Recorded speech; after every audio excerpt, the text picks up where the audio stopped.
جب کبھی مصیبت آئے اللہ کی طرف سے تو یہ امتحان ہے یا سزا ہے، کیسے پتا چلے؟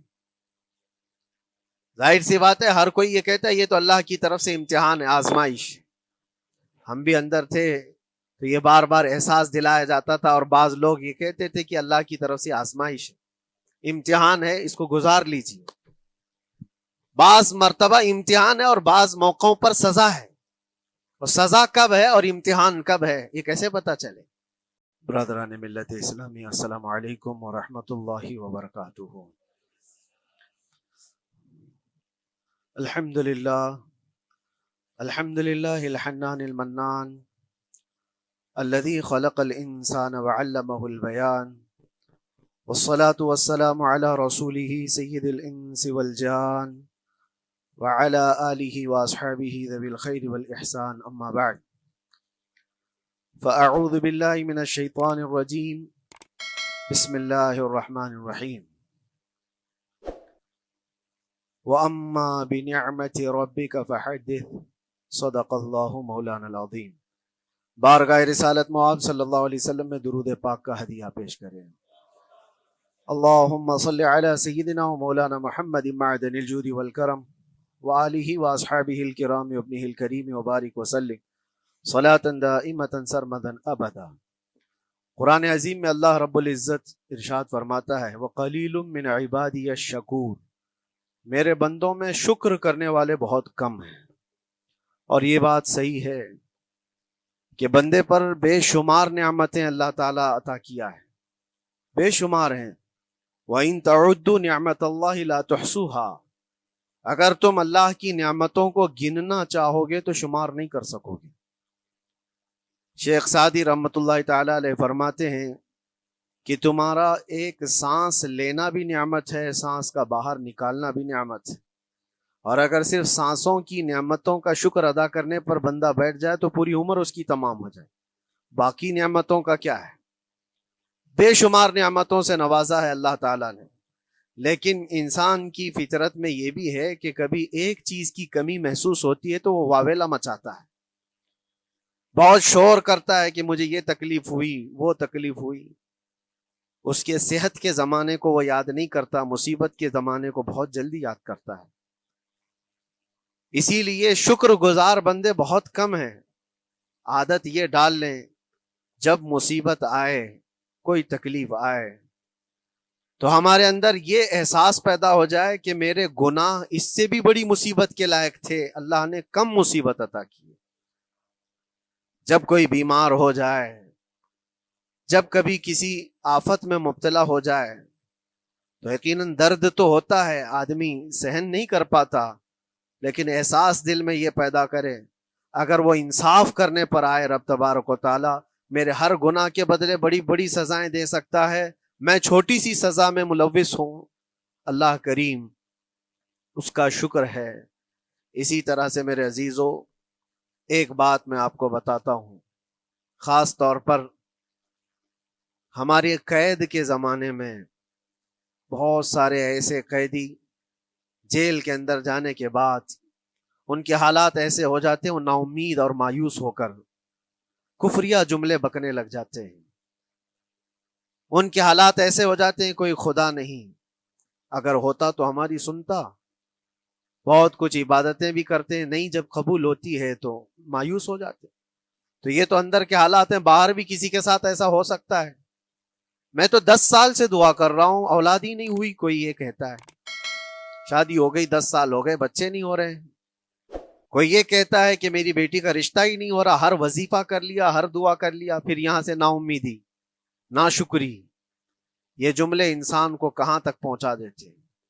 ایک بات میں آپ کو بتاؤں، مولا علی کرم اللہ وجہہ الکریم کی یہ حکمت بھری بات ہے، ارشاد فرماتے ہیں جب کبھی مصیبت آئے اللہ کی طرف سے تو یہ امتحان ہے یا سزا ہے، کیسے پتا چلے؟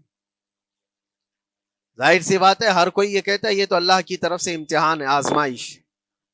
ہم بھی اندر تھے تو یہ بار بار احساس دلایا جاتا تھا، اور بعض لوگ یہ کہتے تھے کہ اللہ کی طرف سے آزمائش ہے، امتحان ہے، اس کو گزار لیجیے۔ بعض مرتبہ امتحان ہے اور بعض موقعوں پر سزا ہے، اور سزا کب ہے اور امتحان کب ہے یہ کیسے پتا چلے؟ بہت بڑا فارمولہ ہے. مولا علی کرم اللہ وجہ الکریم فرماتے ہیں جب کبھی تم پر کوئی مصیبت آئے تو یہ دیکھ لینا ان مصیبتوں کے دن میں تم اگر اللہ سے زیادہ قریب ہو گئے ہو، دعا زیادہ کرنے لگ گئے ہو، وظیفے زیادہ کرنے لگ گئے ہو، تو اس کا مطلب ہے کہ اللہ تعالیٰ تم کو امتحان میں رکھا ہے. اور اگر مصیبتوں کے آنے کے بعد بندہ دور ہو جاتا ہے اللہ سے، پھر وہ بپھر جاتا ہے، گناہ زیادہ کرنے لگتا ہے، تو سمجھ لو یہ سزا میں ملوث ہے.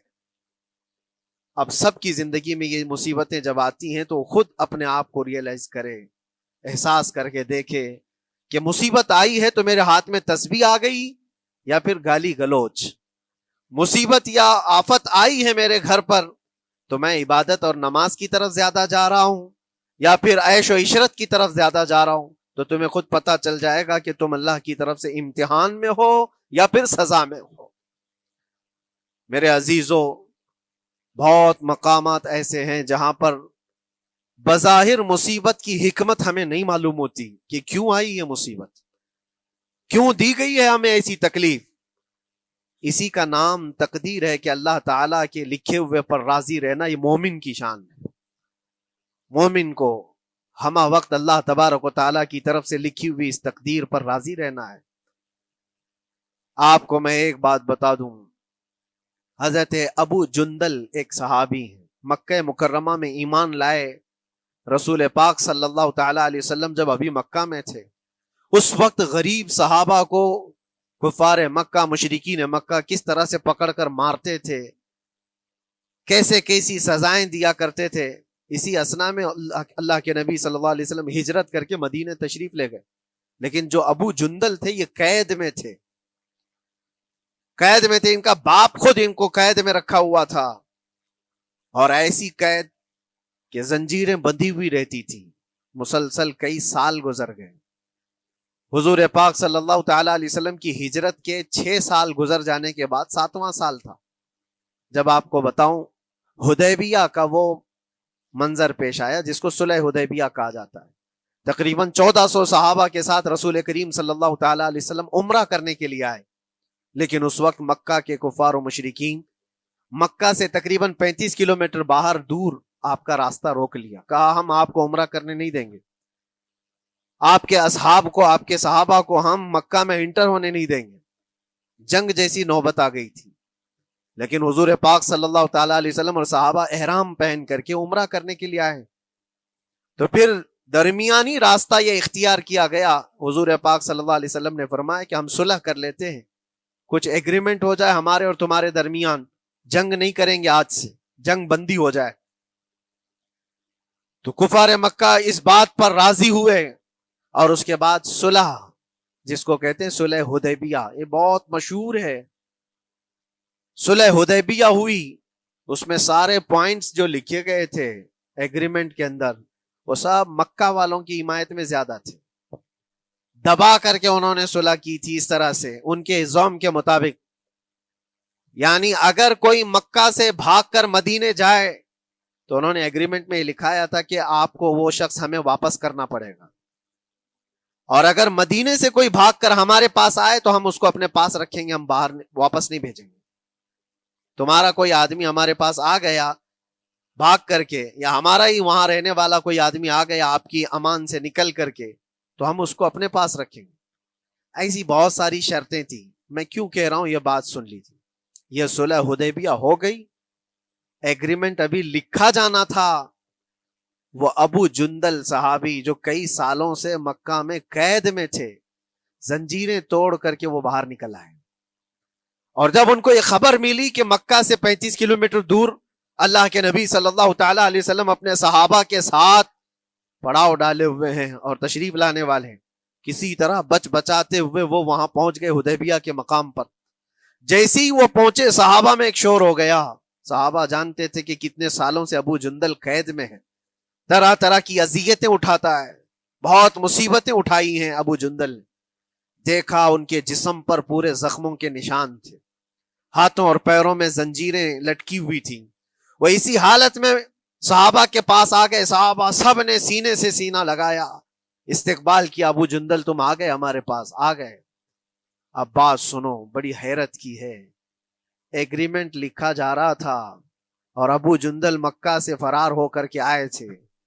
ابو جندل کا جو باپ ہے اور دوسرے جو رئیس مکہ کے تھے، قریش کے سردار، سبوں نے ہاتھ روک لیا اور کہا ہمارا ایک آدمی بھاگ کر آپ کے پاس آیا ہے، ایگریمنٹ کے مطابق اس کو آپ ہمیں واپس کرنا ہوگا، واپس لوٹانا ہوگا۔